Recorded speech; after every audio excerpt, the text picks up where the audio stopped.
I think we should actually do a second intro and just all keep going. Dun dun dun dun dun dun dun dun dun dun dun. So it's funny, like every time the show starts, my wife, like if I skip through the opening, she's like, no, back it up. Like I like to hear this whole thing. Like every time we watch that. Nice. It's pretty funny. It is, to be completely honest, inspired by Blackpink, and I had my brother, who is an actual musician, create it for me. It's funny. And a side tangent already out of the gates is when I watch Brooklyn Nine-Nine, same thing. Like if my daughter, because I watch a lot with my 14-year-old, she fast forwards through. I'm like, no, that's like the song. So I always have to watch the intro to that as well. Okay, let's start the show with a tangent. What is a show whose theme, like Brooklyn Nine-Nine, whose theme you can't skip? Like for me, it's X-Men. I cannot. Oh yeah, I cannot skip that one, even if I want to, and I am pressed on time. Paul, you. The only one really, sometimes Robot Chicken, because it's short and it's less Claypool. What was the TV show, the John Cena, and he's the superhero from the yep. I don't know that one. The one on HBO, right? Yeah. He was in the Suicide Squad, and they did that whole dance number. And yes. Yeah. I feel like we're all the worst nerds right now that we can't think of this. I know. I can picture like Peacemaker. Yeah. Like I the first like 9 episodes, I watched like every single one of those. Although I don't consider him a superhero, so that's what threw me off. Oh, sorry.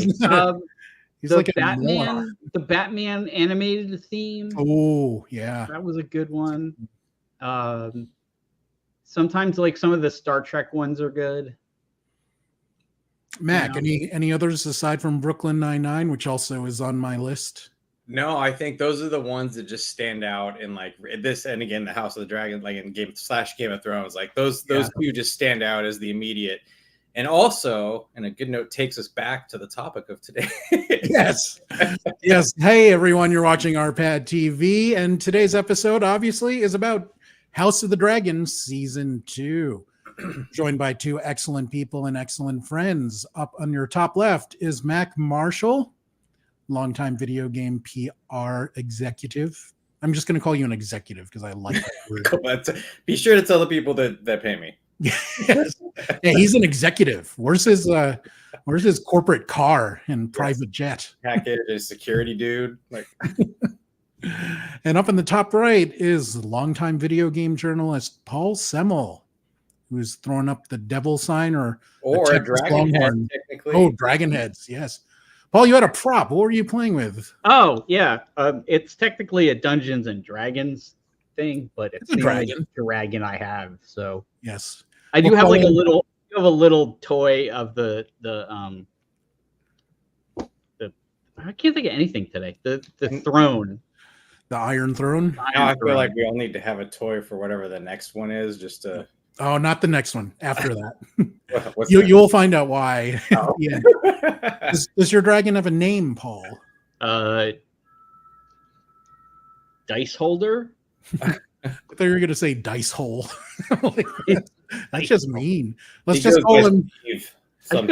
I should have said he was Dyson, but that Yeah. I don't know if anybody could see that he's got dice. You can't really get close on this thing, so he's holding a little dice. So, but you have 20-sided die. You have to like end it in Arion, I think, isn't that, or on or Dyson? Dyson. Yeah. Well, there's Dyson Sphere, but no, we're not going there. So anyway, hi. So House of the Dragon Season 2, there was a lot to like, a lot to criticize. Had some excellent battles, had some very questionable issues. We're going to talk all about it, but let us kick things off with a thread-sized review. Paul, let's start with you. Okay, let me go see what I wrote and go to my radio voice. The first season of House of the Dragon was far less interesting than any season of Game of Thrones, and the second season of House of Dragons wasn't nearly as interesting as the first. Ooh, Mac, what do you got? I'm gonna start you with my reaction to the ending of the season, where I just yelled at the TV like, "What? That's it?" And then with some vulgarity on the heels of that. So sounds like one of my dates. I was excited going into it because I think everybody probably had the same hope that some of the lulls of the season would probably at least be kind of paid for retroactively with some sort of kick-ass like end of season finale, and then that didn't happen. I went with House of the Dragon season 2 is better than the worst of Game of Thrones, but nowhere near the best of its predecessor. It could have been truly great if not for the alleged financial decisions by Warner Discovery executives. So now that that is out of the way, a lot to talk about. Let's start in broad general terms. Mac, what did you like about season 2 without getting too specific? I think, and we saw it in a little bit more in a sequence in the last episode, but I liked the world, right? Like, I think it's a fun universe, world, environment, whatever you want to call it, to play in. Yeah.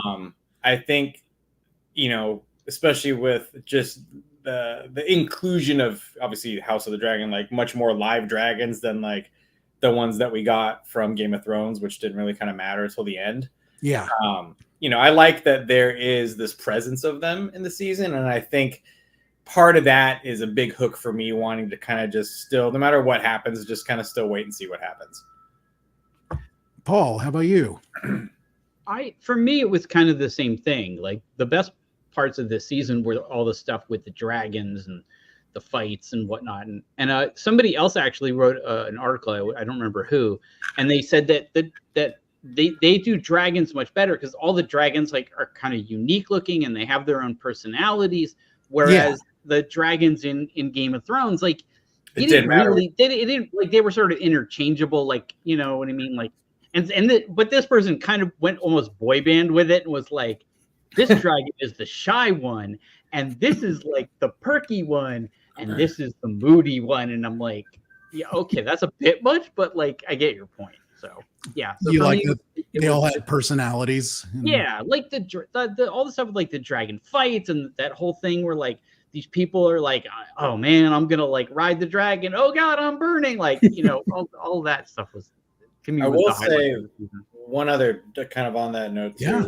One other piece of this for me is with all the dragon riding, the dragon riders, and all the various ages of them all. I like that they didn't shy away from eating or killing or burning the youngest of them all first, like with when the kid bought it early on in the season. Yeah, or earlier in the season. I love the dragon stuff, like you guys. The dragon on dragon battles were awesome, but I thought the auditioning for dragon riders was hilarious.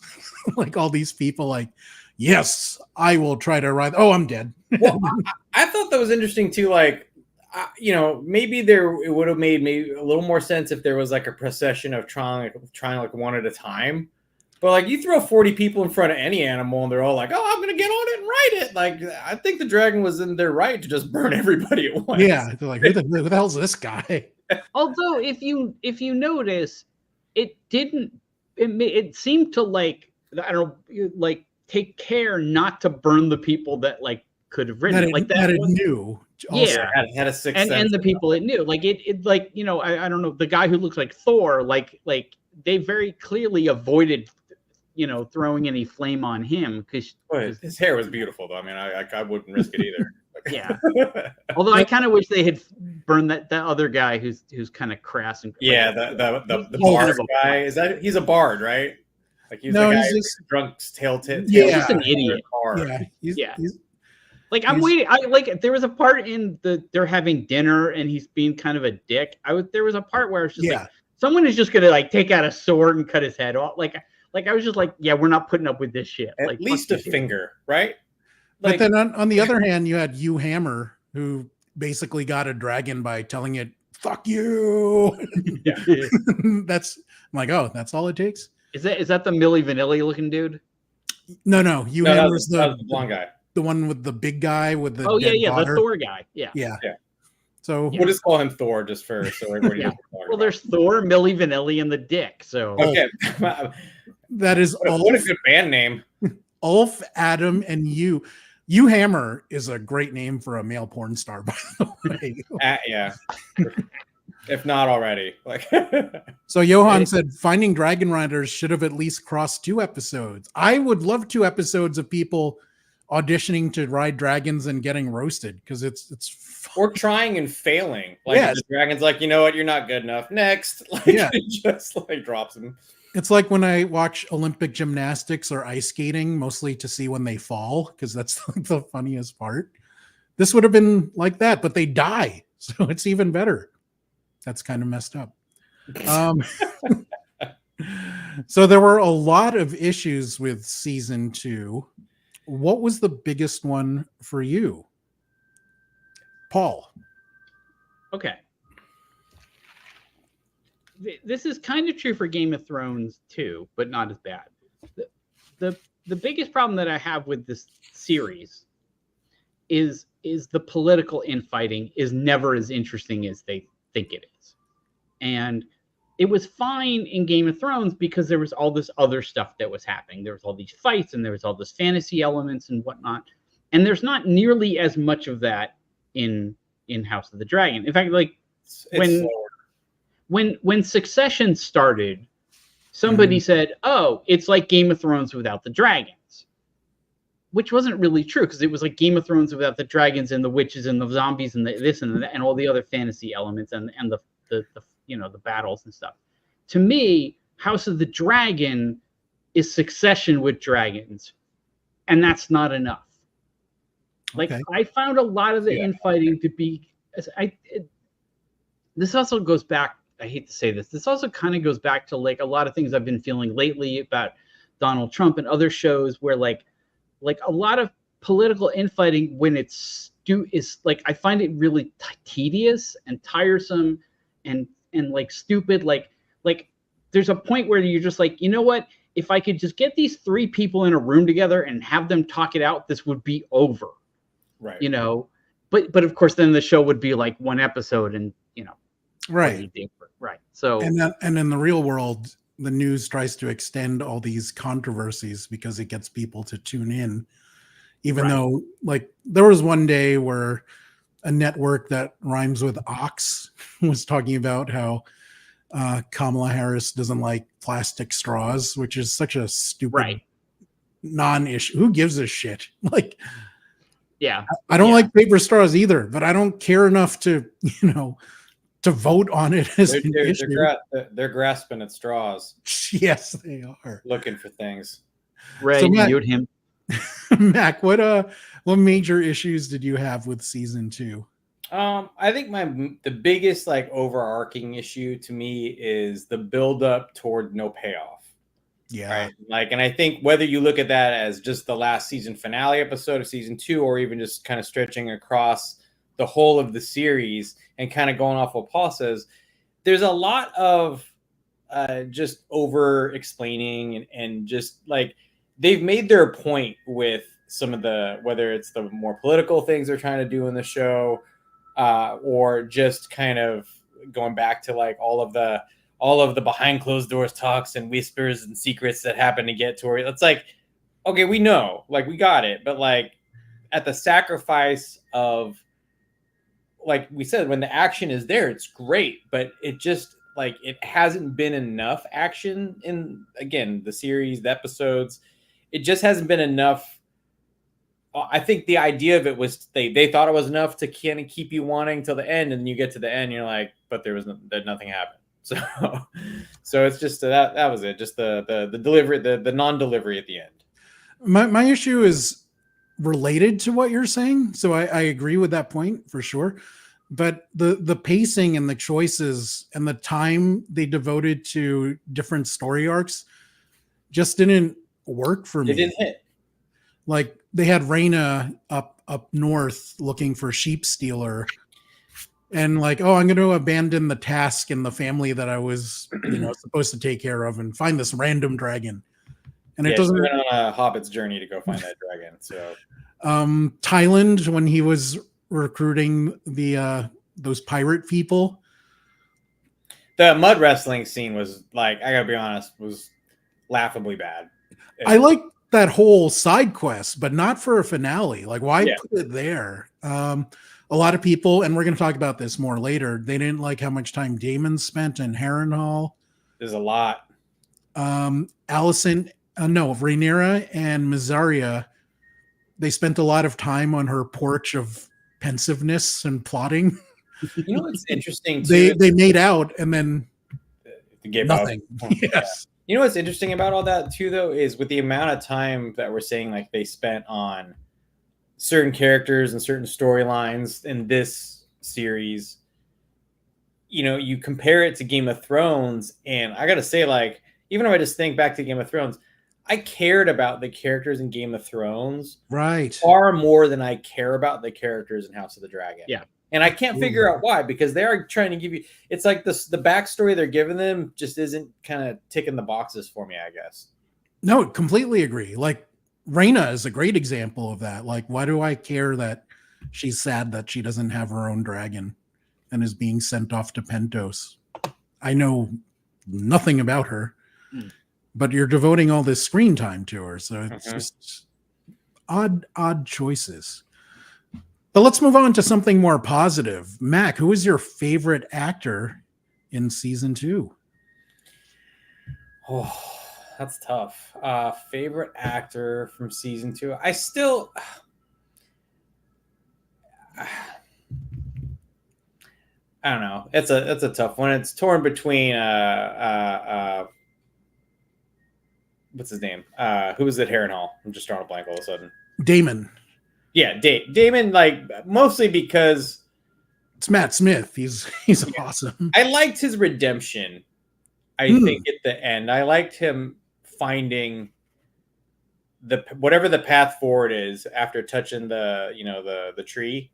Yes. Like, I liked him finally going, fuck it. Like, I don't really mean shit. You know what? Like, the biggest shit that I could mean is if I do this, and here we go. Like, and then he's just in, like, let's go mode. And I really liked that.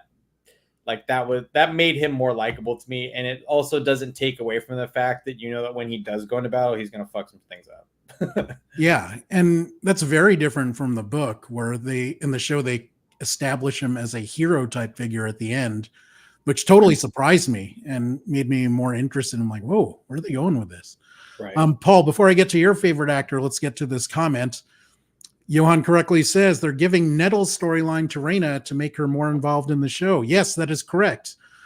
And another reason is also related to what Mac was saying is the character Nettles, who, if you're not familiar with the books, is the dragon rider for Sheep Stealer. And she allegedly has an affair with Daemon, which would kind of take away from setting him up as the hero.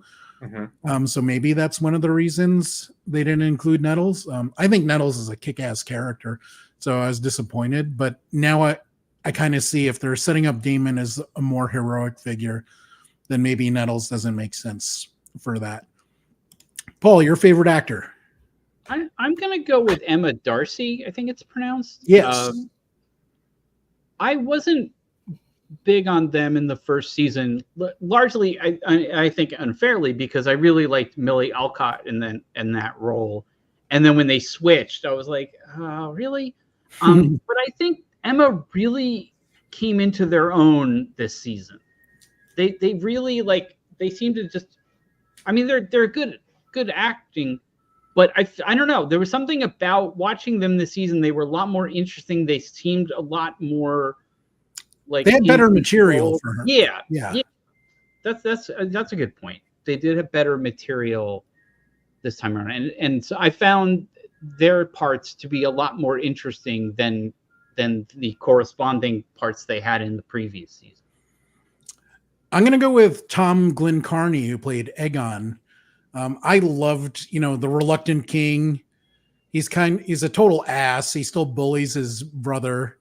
He does want to be kind to the people, and he wants to be a hero, but there's so much to that character. He's not a good guy, but he does have a good side in there somewhere. He is not meant to be a ruler.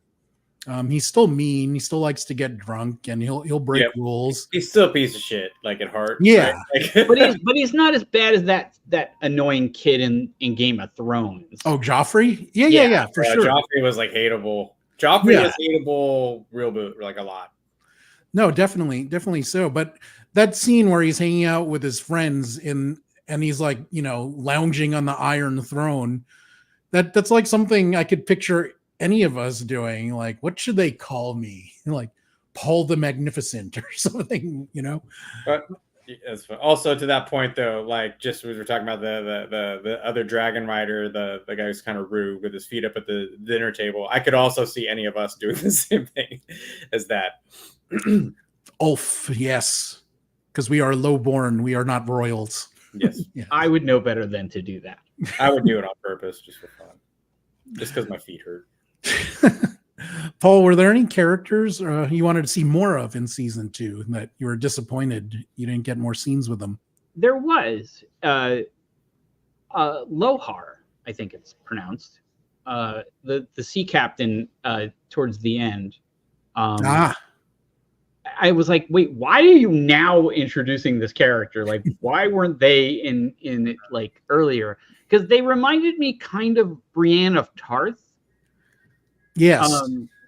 But like a funnier version of like one who's like having more fun.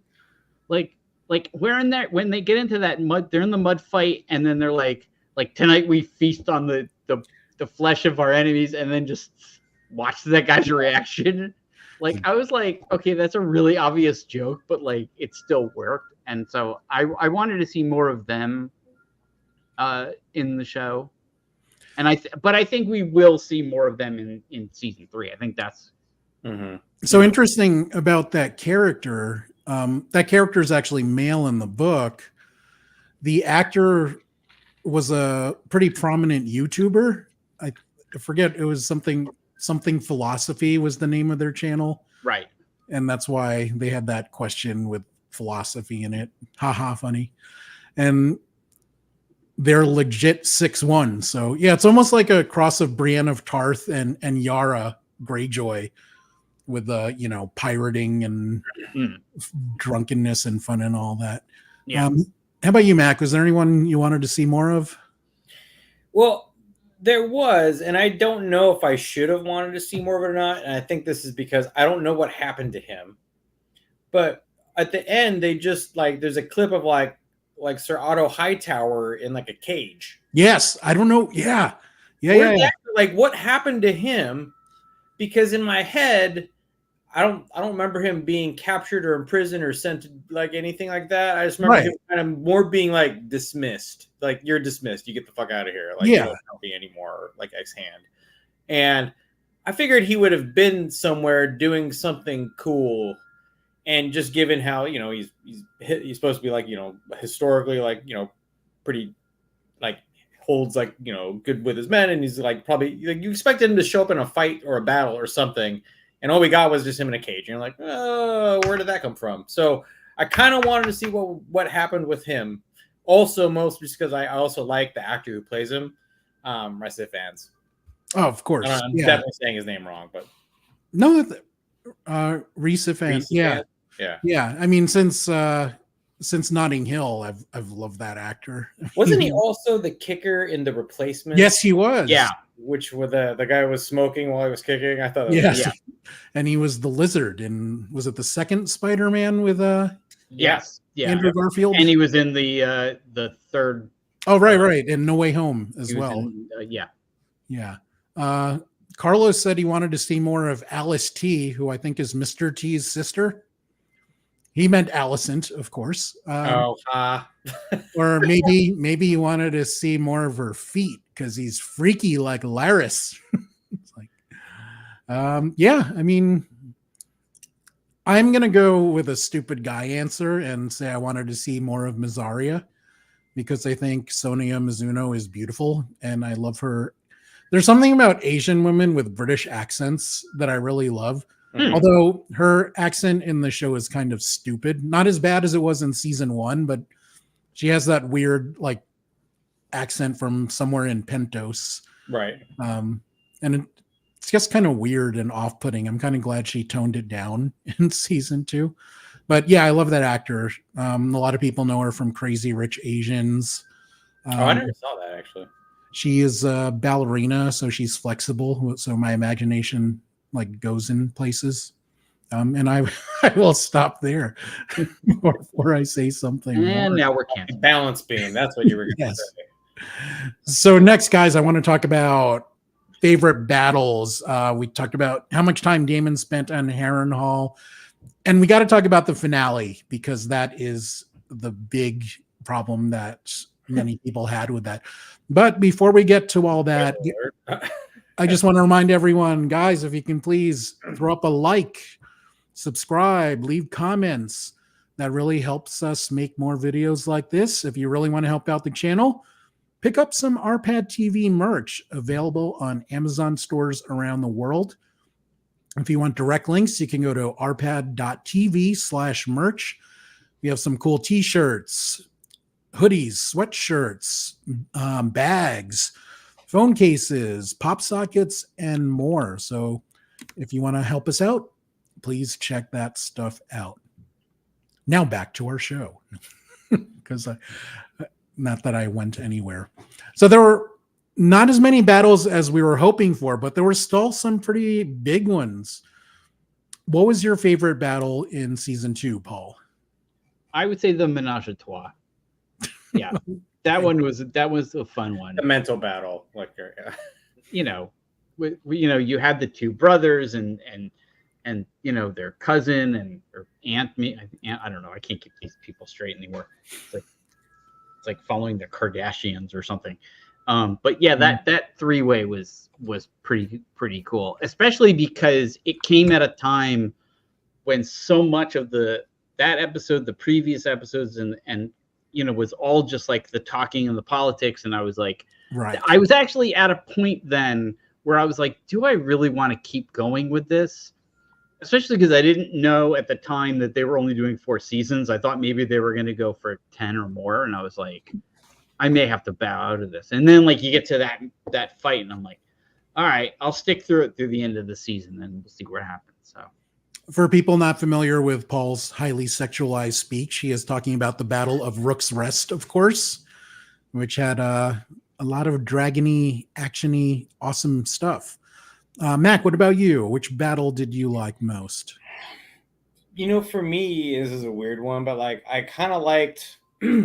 It's not even a battle; it's just an almost battle, and it's the first time that like Sir Kristen and I forget the brother's name were like riding in the open field, and they saw the dragon, and she basically chased him like right up to the edge of the woods. Right. That gave you just enough of a taste of like, oh, somebody's gonna get fucked up. Yeah. You like wanted to see in it, but it just wet your whistle enough for whatever the next battle was, where you did start seeing people getting cooked in their armor and just this is the violence that the dragon brings to like any battle, and that's why everybody's just like whoever has the most dragons wins. That's the end of this show basically. And speaking of Kristen, I love that scene after the battle where he's like, "Hey, you okay, buddy? Oh, you're Ash." Right. And he just like crumbles to the ground.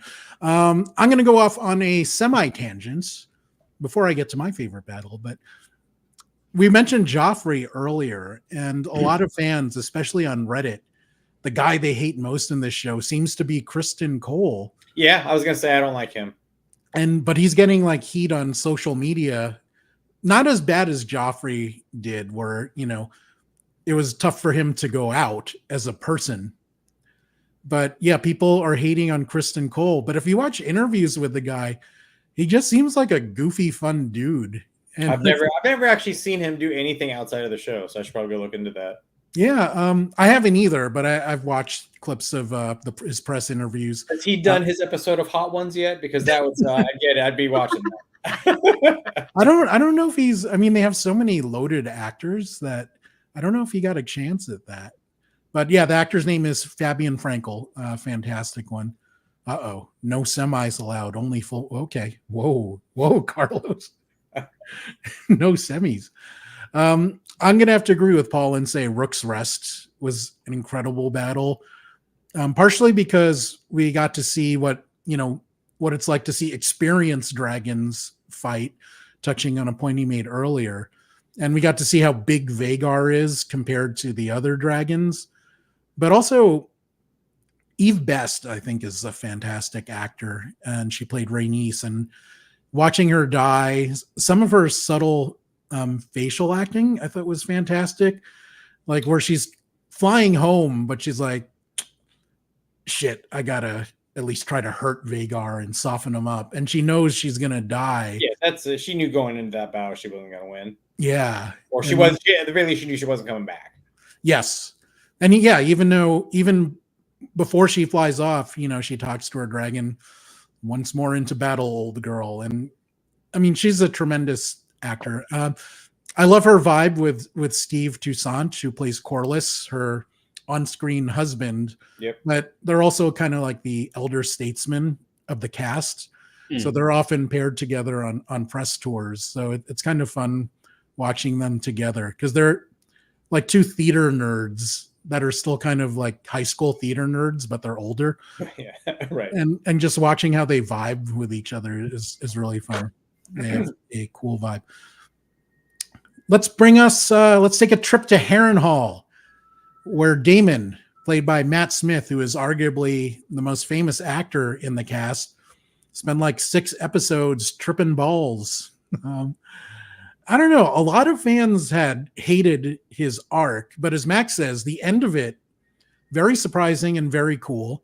Yeah. I'm a little torn on it. I do think it took too long, but it also gave us some great moments. We got Millie Alcock back for some flashbacks. The excellent Paddy Considine, we got him back, and it also had one of my favorite scenes, which is, you know, young Oscar Tully basically showing up adult Daemon. And I like how they have this in Game of Thrones. There's always that, you know, one child that stands up to the adults and puts them in their place. So we had that with Lyanna Mormont in Game of Thrones, and now we have Oscar Tully. Although I always get my Tully names confused because George Martin named them all after Muppets. So there's in the book it's Oscar, Elmo, and Grover Tully, which I think is hilarious. Is it really? I didn't. That's hilarious. They changed it a little bit in the book, but I think they still kept Oscar and Grover. I don't think they used Elmo. That might have been a step too far there. Cookie Monster Tully. Yes. Big Bird Tully. Big Bird, like CM Tully. Snuffleupagus Tully. The list goes on. Mac, how did you feel about Harrenhal? Was it too long?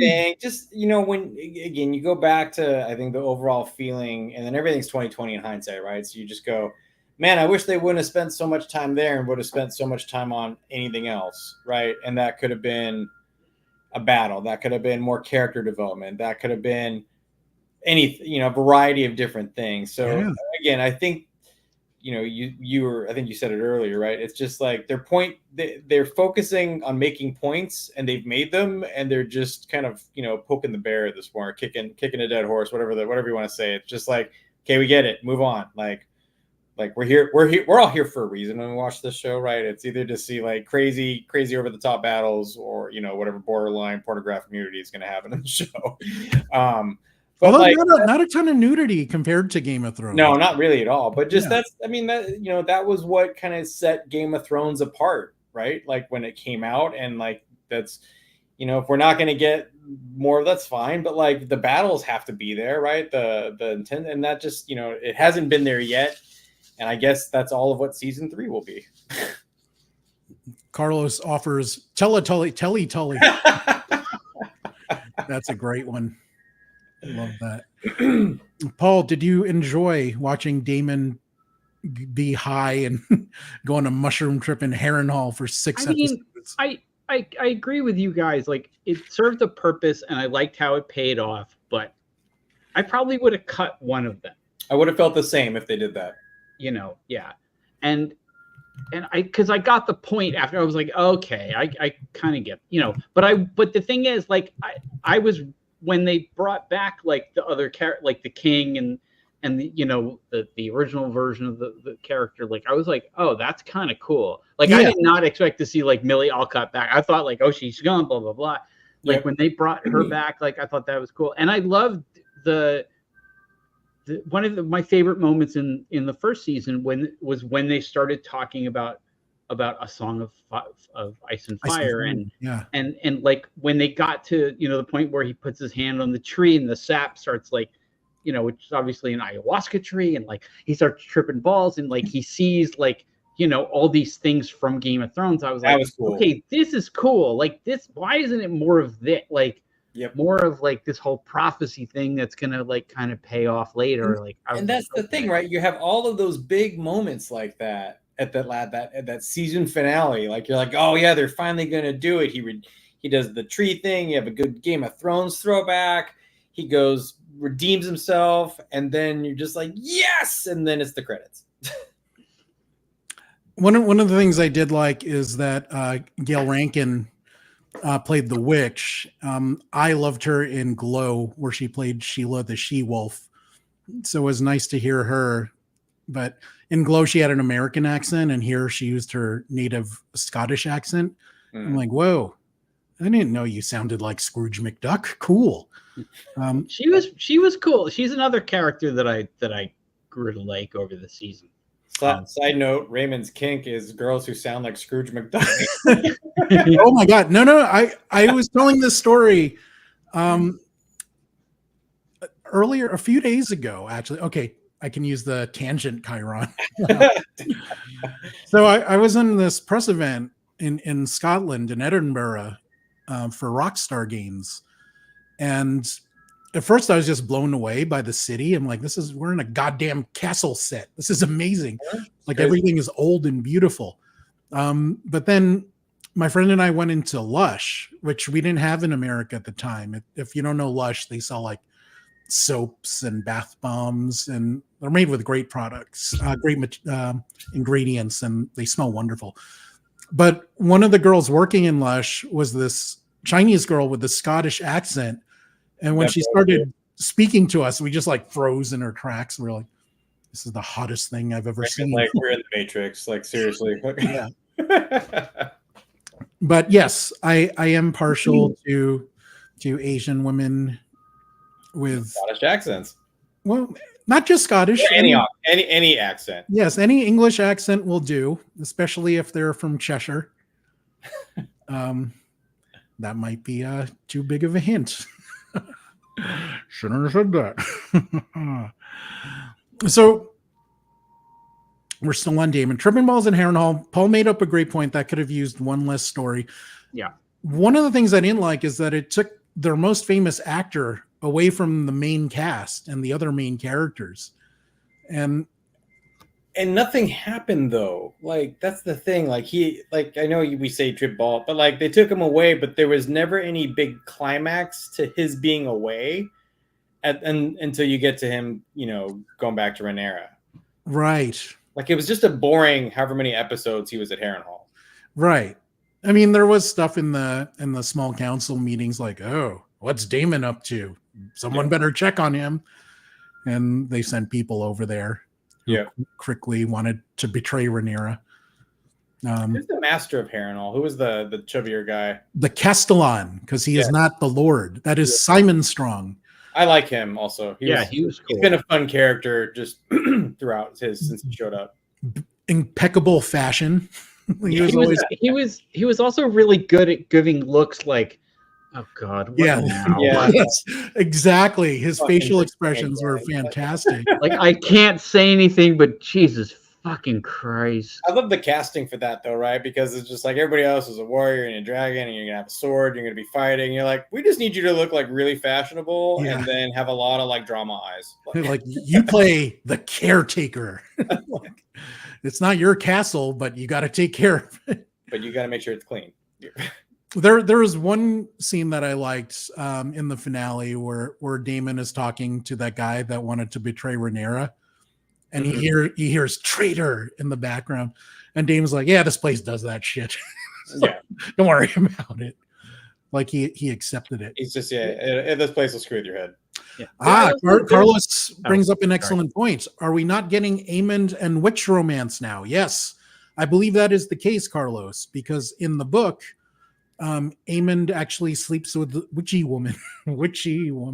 Yes. How? Well, he goes over there. The order of things is kind of Yeah, that's strange. its own thing, and I like that the show has the freedom, because if you're not familiar with the book, it's supposed to be a history book given by 3 different people, so you don't always know what's accurate. There could be some unreliable narration somewhere, and George Martin said the show is showing what actually happened, so it gives the showrunner freedom, which can be good or bad. Some people like that it's doing its own thing. Some people don't like that it's strayed far from the books. I guess I fall in the camp of let these people create and let the chips fly where they may. Are the books inherently better than the show? Like more detail, easier to follow, or is it? Because I read Game of Thrones and I watched the show and I was like, all right, and then the show caught up. Like, so is it worth reading House of the Dragon? I like it just because it's different. It's like reading a high school history book, but instead in the Westeros, if that makes any sense. Yep. 2 of the narrators are maesters, so they're trying to give historical accounts. And one was the court fool who does a lot of shit talking and like, oh yeah, these guys boned. They won't tell you that. But like what you didn't know was so it's interesting. I don't think it's as good as the Song of Ice and Fire books. Okay. And sometimes it's kind of unorganized, but it's an interesting attempt because I don't recall reading a fantasy book that was written in the style of a history book. Okay. Now let's get to the finale. This is the major problem that people had. Mac, you had the what the fuck moment when it ended. Spill all your thoughts on the finale. And I have at this point, right? Like you get so far into the, like, you know, I was telling you before, like my wife, after a few episodes, she gave up, right? Like she's like, we took a break for like a couple weeks and tried to come back, and she's like, I don't even remember who any of these characters are half the time. Like, and so like at that point, I tried to stick with it just to see, and like I like everything that's happened so far. I don't like really hate anything. I'm not like thoroughly disappointed, but the biggest disappointment I have is just that, like, you get to that end, and like I said, I had a pretty like volatile, like seriously, like there's no way that was actually the end. Like somebody done fucked up, and either or at the very least, there's no way that's the end of the season, right? Yes. Like that can't be the end of the season. If nothing else, they at least should have touched off on the beginning of any battle and then cut it, right? And then you'd be like, okay, I got some blood, I got some mayhem, I got some dragon. And then but like it's clearly not over, and then you go, okay, like I would have been happy with that, but they just built up to like a big fuck you, and you're just like, all right. So now you're kind of begrudgingly kind of like holding out and waiting for the next season to kind of get there, and that's not, to me, that's like not the feeling you want to kind of like exude from your fans, right? And we've been conditioned to a certain structure with Game of Thrones where most of, but not all of the seasons had the big battle in episode 9, right? And the fallout in episode 10 leading up to the next season. And this is another 8-episode arc, right? Right. So, and again, like, shouldn't we all have known better anyways before we get disappointed too? Like, it seems like anytime there's an 8-episode arc, it's like 1 or 2 episodes too short, and you're like, come on. So I feel like I'm my own like enemy at this point, because I should have not let myself think that they were going to get it all in. I honestly thought they were going to end with Battle of the Gullet. And as I was watching the finale, I'm like, well, not leaving a lot of time for the battle. Maybe it's a short version. Oh shit, I'm not doing it. Battle of the Gullet with me right now, by the way. Paul, your thoughts on the finale? Were you disappointed? Was there anything you liked? You were disappointed? I wasn't disappointed because unlike some of the earlier episodes, it had more variety and more interesting things. You had the whole hand thing. I liked the scene when like there was that kid and he was talking to Doctor Who, and he was like basically calling him out to his face, but then he was like, no, but we're gonna like do this shit, like that is Oscar. Oscar, yeah. Tony. That was the younger kid, like who was I'll stick to my word, but you gotta go kill that dude. Yeah. Okay. I also liked because I didn't expect it when Alicent showed up and was like, That was a big look, surprise. this is getting fucking stupid and I'm hating this, and let's look, just come and I will like bend the knee, and I'll make my kid bend the knee, and everyone will bend the knee, and the other kid can't bend the knee because he might as well be a vegetable at this point. I And love how he's casual you're being about this. Like, Yeah. imagine if that conversation happened. That look, you killed my kid, I killed your kid. You know, Yeah, where are we I going? mean, By the way, I know, but it like it was different. It was something different than like the usual like conspire bullshit, and for me, like I get your point about like it was building to something and then nothing happened, but like okay, or not enough happened. Not enough happened, but like at the same time, I felt like that's what was gonna happen. Like it was gonna be this build up, and then like the next season is gonna be when we see a lot of this stuff. At least I hope. Yeah. You know, you brought up, which I really liked, was in that scene. I loved Rhaenyra's just like, what the fuck do you want? Like, why are you here? Like, Yeah. What do you want to get out of this conversation? Because she was just kind of at the point of like, no bullshit. Like, and then that happened like multiple times. Like Alicent kept trying to like talk about this and that. She's like, none of that fucking matters. Why are you here? And like that was a really good like tense, but like not tense scene between them that I thought was like really really well done. Yeah. In terms things that were good. I actually agree with both of you. I mean, it is very disappointing that it ended the way it did with a bunch of people walking. Max said, you know, it was very Lord of the Rings, and like, yeah, it is Lord of the Rings. It's very just like, okay, well, I guess we wait. But I had one friend that just calls this finale trash, and I strongly disagree. There were some really great scenes in there. We lost Paul. I love the scene where Alan of Hull tells off his dad finally. He's like, look, dude. Oh, yeah. It's like, you didn't acknowledge me until your noble children died. Now all of a sudden I exist. I thought that was a fantastic scene with Alan of Hull. You brought up the scene with Rhaenyra and Alicent. Mm-hmm. Although I like what that scene also did too, because that was to me like the first time so far that you've gotten this hint of like, because you know we think about everything for those of us that haven't read the books, we think of like what's to come. You think of dragon battles, this, and you kind of think about it over land, and now you're kind of getting the sense of like there's gonna be a pretty kick-ass sea battle somewhere in here too. Yeah, and it seems like they're setting up Lord Corlys to get his vengeance for whatever happened previously. The ship has been renamed, right? Like it's got more armor. It's supposed to be the best in the fleet. Like you feel like he's going to go out there and either die a horrifically tragic great death or come back bloodied and with a win. I don't know. Haven't read the book, so no idea. I don't care. Spoil away, by the way. Yeah, no. He goes on a really interesting journey. I think you'll be really surprised. I don't want to spoil his like hand on the tree and tripping balls. No, he's not. Yeah, he's not on ayahuasca and Harrenhal like Daemon. But yeah, I mean, as much as of this finale went nowhere, there were like a handful of really well acted and really powerful scenes that were just, you know, if you look at them in a bubble, the acting is just fantastic. But it goes back to my point of pacing, which I think was a problem all season and could not get resolved, especially. And maybe that's it, right? That is if you had one thing to solve for this whole series, it's the pacing. And money. But I mean, that money solves a lot of things. Sure.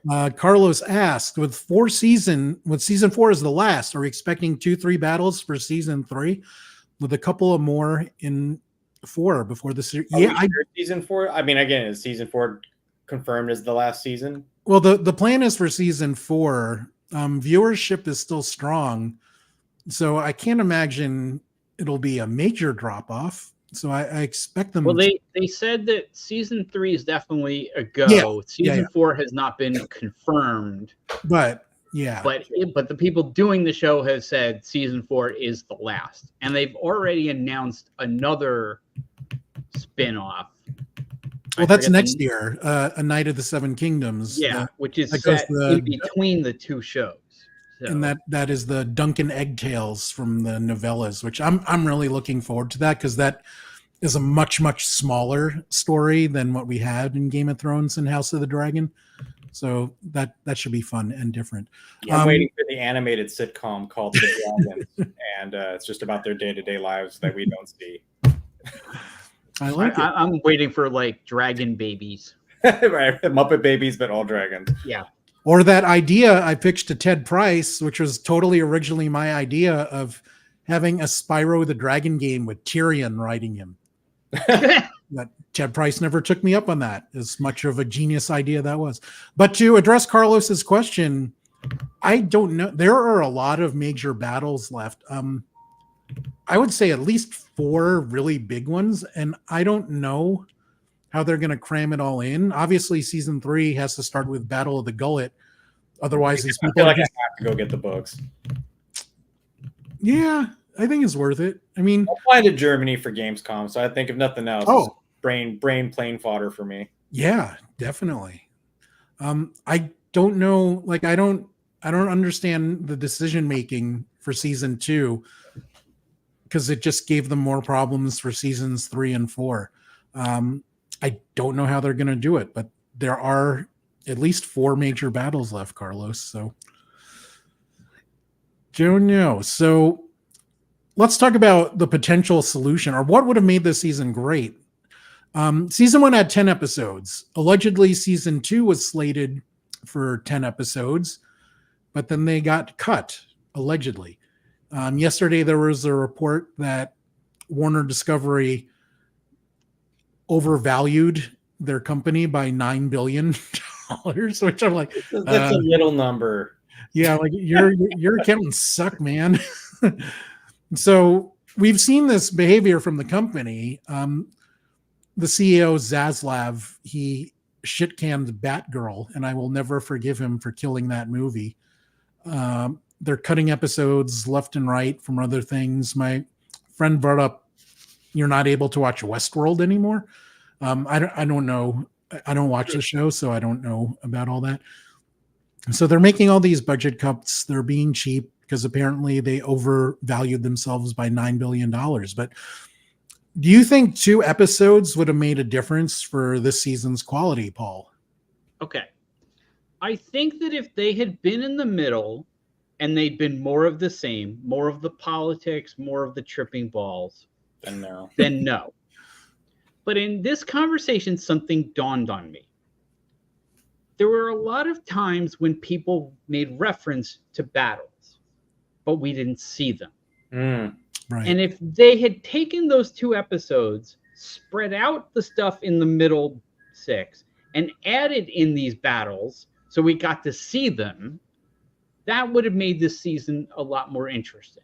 And they could have done it like the history lesson book, like Ray was saying, where it's like that, right? That would have been neat. Like a maester is telling you the history of this battle, and it cuts to flat, whatever that that you get to see it. Because there's like a bunch of times where they were like, oh, like this guy went and like he got into a whole fight with these people and did this and did that and did this, and you're like, okay, why didn't we get to see that? Like, like the only one of that we really got to see, and it didn't last very long, was when the guy with the Hathaway thing like went and burned that whole village for like no reason, like right. And even that like didn't like last that long, like like that's the stuff I kind of would like to have seen. They did that in Game of Thrones too, right? Like where like there was talk of Ned and some other guy, like you did get to see some battles. Like you would hear things like, oh, like so and so invaded this village and they took it over, and you're like, oh, okay. But then they would be like, right, but then they would show you like some other battle like in the same episode. Mm-hmm. Right. I mean, we talked a little bit about this last week, Paul, with our Deadpool and Wolverine, where show, don't tell. Yeah. That would have made all the difference. I think if they followed the typical Game of Thrones structure and had episode 9 be Battle of the Gullet, and episode 10 be the fallout, I would have forgiven so much in the previous episodes that, you know, like, I don't know, it's fine that he was tripping for 6 episodes. You know, we got this important battle. You mean if the season finale hadn't been the season finale, they added the 2 at the end? Yes. Well, that's how I would have wanted. I mean, you could put the 2 episodes anywhere you want, but Right. Okay, I can see that. I can see that too. But then I would have felt like the first 6 episodes would have dragged. Like, I think like spreading that stuff out more and I'm more of a middle, like 2 episodes for sure, one in the middle that was something else, and another one at the end to give us some level of closure. Yeah, but I mean, I don't think the showrunner would have structured it that way if he had 2 more episodes, right? I mean, they would have had a lot more freedom to do different things. It wouldn't be the same structure that we saw +2. I imagine. I mean, as an example, I think they would have given Rhaena more details, so we know more things about her other than she's sad that she doesn't have her own dragon. Like, I don't know. Mac, 2 episodes, do you think it would have made a major difference? I think 2 would have made a difference to me. And I got to be honest, even 1 episode at the end to give, again, just a little bit more, just to push over the edge of the cliffs so that the snowball starts rolling downhill. That's what I wanted. We didn't get that, right? And I think as a bonus, like another episode, whether just before that or somewhere else in the middle, that took us on a little bit of a different journey, a little bit more depth into a different character, another story. I think that would have been enough to just kind of continue to like pique your interest a little bit more as you get to whatever that ending was. Fair enough. Now, Mac, let's stick with you. As Carla said, we have 2 more seasons to go. What do you expect and what do you want from the rest of House of the Dragon? Well, going back to my usual, love of carnage, I'm waiting for, the equivalent of just, Wookiee going berserk, right? With, from the Acolyte that I wanted to see really badly. Yes. I want that with Daemon. I do want to see at some point, again, I really am just going to go buy the books after this because now I just want to know. But I do want to see Daemon just like, you want to see how badass he is, because you got to feel like he's not all talk, right? And I also would love to see Aemon just get whatever his ending is. Maybe lose another eye. I think that'd be hilarious.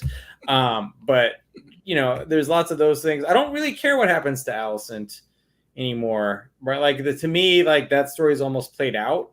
And I'm like, but I'm sure they'll bring it back into some interesting way. But like to me, like what happens with her next, I don't necessarily know or care about.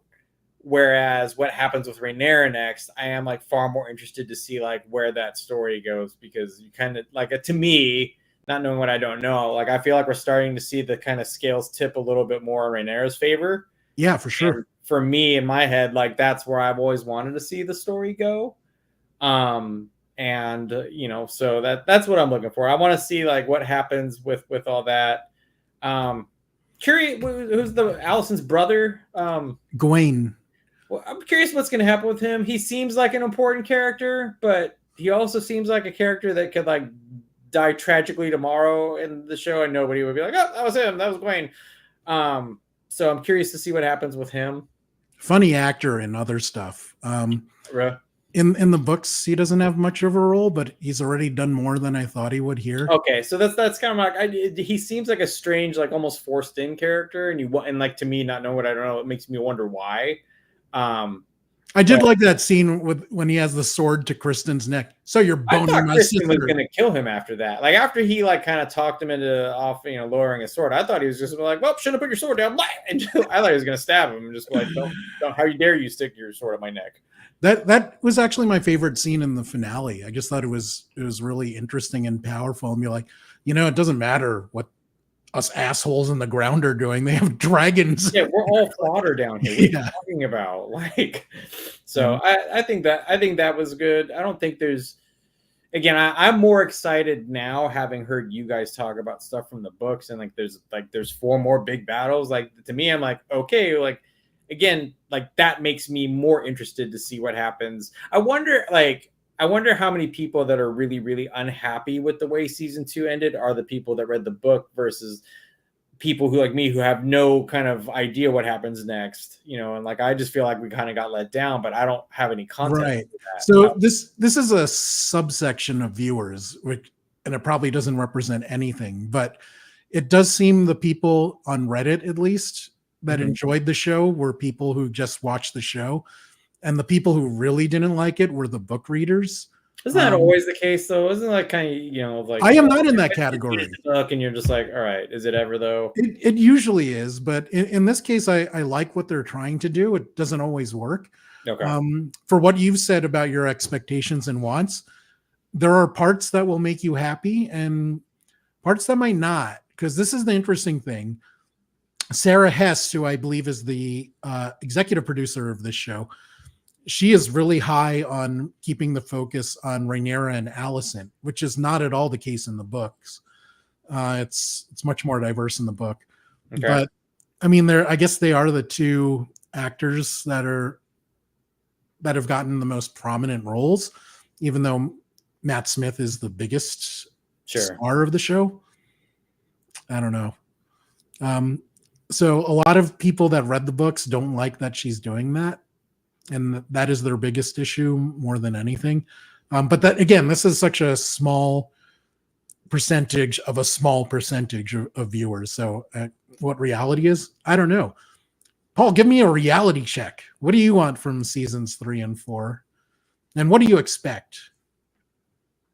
I want more fighting, more battles, more fantasy elements, more excitement. I want less of the politics.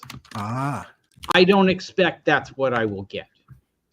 I expect that there will be more of the politics and less of the fighting than I want.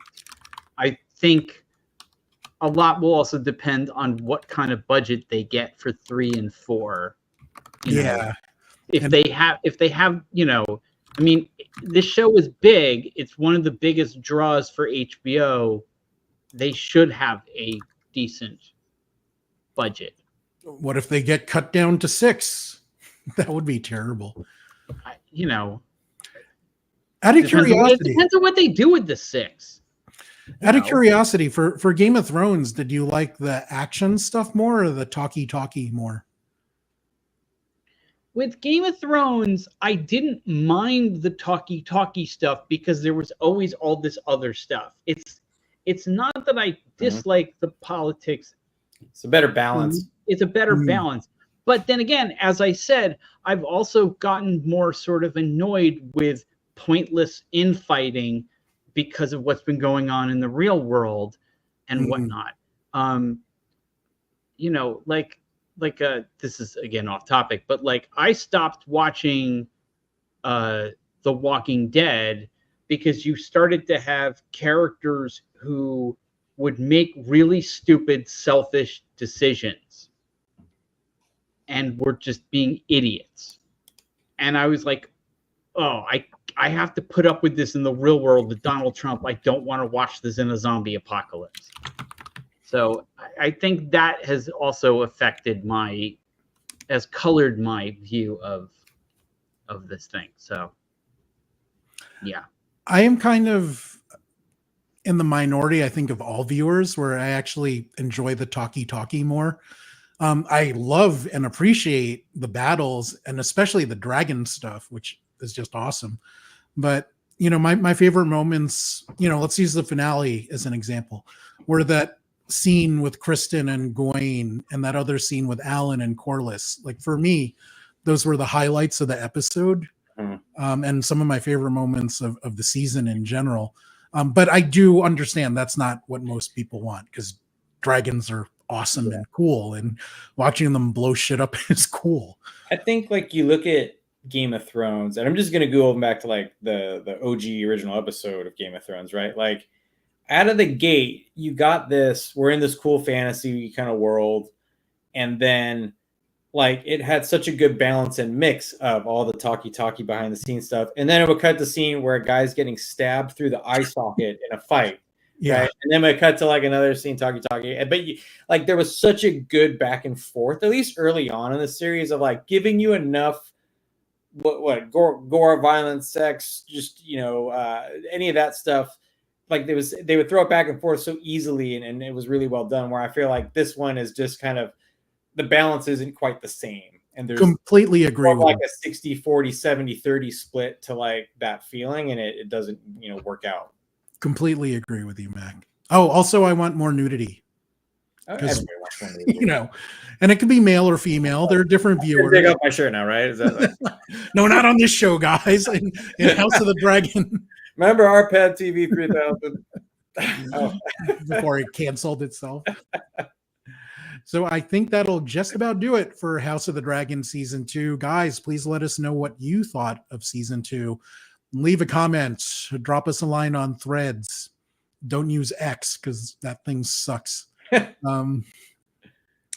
And next week, Paul and I will be back with, I believe our friend Marcus is joining us, because we're going to review the Borderlands movie, which as of this morning had a 3% critic score. I'm almost tempted to go watch it now because I wasn't planning on it at all before, as we talked about. But now that I've seen just how trash worthy it is, like I kind of want to go see. It's my more curiosity. If you do, but Mac, there's a difference between there's a difference between seeing it and paying to see it. There is that.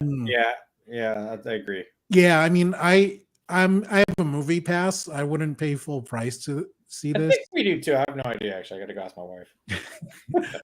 And to be 100% clear, I am seeing this movie because I'm a big Bobby Lee fan and I want to support his career. Okay. And my expectations are zero.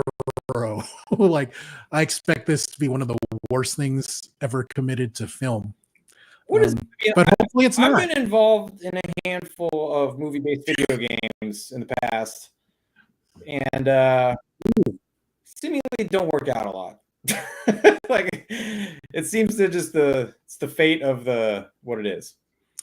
Yeah, I mean, we've been treated to some really good TV adaptations of video games. Absolutely, but there's been a couple movies. I mean, I thought Detective Pikachu was good. I like that. Some of them, a lot of the times, don't head up to what you want as a fan of the game. Detective Pikachu, I don't want to see again because the 3D animation style like scares the shit out of me. Like, the way the CGI Ludicolo is one of the most terrifying things I've ever seen in my life. Like, even scared, I'd be more afraid of that than like Godzilla. So which Pokemon terrifies you? Leave that in the comments as well. Pikachu. And please join us next week where we're going to talk about the Borderlands movie. Hopefully have some nice things to say about it, but probably won't. I'm sure Bobby Lee is awesome in it. Thanks for watching RPadTV. We'll see you next time. See y'all later.